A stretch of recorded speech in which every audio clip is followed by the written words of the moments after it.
بسم اللہ الرحمن الرحیم۔ یہ رفع و تکمیل ہے فی الجرح و تعدیل، المرصد الثالث فی ذکر الفاظ الجرح و تعدیل و مراتبہما و درجات الفاظہما۔ 129 نمبر صفحہ ہے۔ امام ذہبی رحمۃ اللہ علیہ اپنے دیباج میں فرماتے ہیں جو میزان الاعتدال کا ہے، وَلَمْ أَتَعَرَّضْ لِذِكْرِ مَنْ قِيلَ فِيهِ مُحَلُّهُ الصِّدْقُ وَلَا مِنْ قِيلَ فِيهِ لَا بَأْسَ بِهِ وَلَا مِنْ قِيلَ هُوَ صَالِحُ الْحَدِيثِ أَوْ يُكْتَبُ حَدِيثُهُ أَوْ شَيْخٌ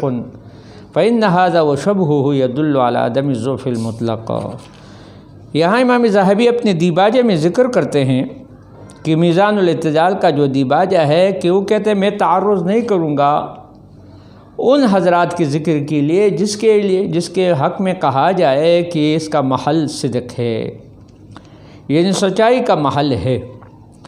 اور نہ ان کے حق میں گفتگو نہیں کروں گا دیباجہ کے اندر جس کے بارے میں کہا جائے کہ لا بأس بہ، کوئی مذاقہ نہیں، اور نہ ان سے حق کے ولا من قیل هو صالح الحدیث، اس قسم کے الفاظ اس راوی کے لیا جائے، او یکتب حدیث او هو شیخ، اس قسم کے الفاظ آ جائے، کیونکہ فإن هذا شبہ، کیونکہ یہ لفظ اور اس کے مشابہ الفاظ جو ہے دلالت کرتا ہے عدم ضعف مطلق پر،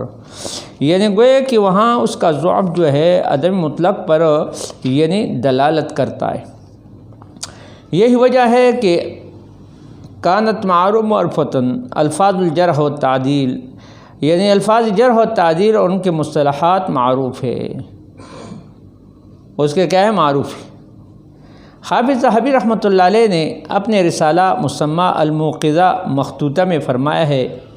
علم حدیث مطلق یعنی مصطلح علم حدیث کی تعریف میں بعد کلام تجاز کلام بعض المحدثین فی بعض روات بین احتجاج بھی، جس کے اندر وہ کھینچ رہا ہے یعنی بعض محدثین بعض کے کلام کو احتجاج کے درمیان اور دم کے درمیان، اور وَنَحْنُ نَفْتَقِرُ إِلَىٰ تحریر عبارات التعدیل والجہرہ، اور وہ کہتے ہیں ہم محتاج اس بات کی طرف کہ ہم تحریر کریں عبارت تعدیل کا اور جرح کا، اور جو اس کے درمیان ہے جو عبارت متجاذبہ ہے ایک دوسرے کی طرف کھینچنے والا ہے۔ اما قول البخاری، بہرحال امام بخاری رحمۃ اللہ جب کہے کہ سکتو عنہ،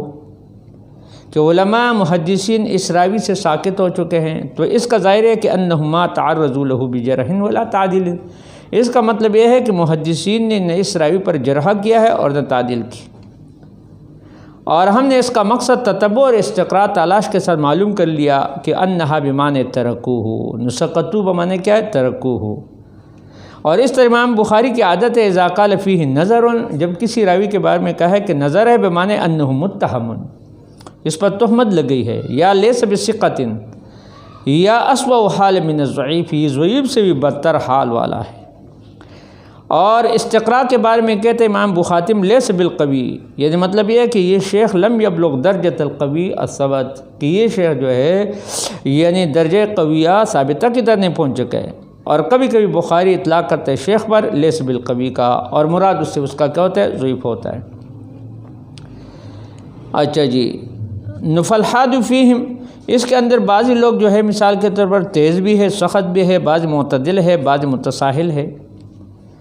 مثال کے طور پر یحییٰ بن سعید، ابن معین، ابو حاتم، ابن خراش وغیرہ، یہ تیز ہے، سخت ہے، اور معتدل اس کے اندر احمد بن حنبل، بخاری، ابو زرعہ ہے۔ متساہل اس کے اندر کون ہے؟ تساہل کا شاہ امام ترمذی، حاکم، دارقطنی بعض اوقات میں۔ اچھا جی، تو اسی وجہ سے، اور عصمت جو ہے ہر ایک پر جرح ہو سکتا ہے، کیونکہ عصمت انبیاء کے لیے، صدیقین کے لیے، صحیح ہے کہ نہیں؟ یہ کوئی جرح سے مثال کے طور حال نہیں ہو سکتا ہے۔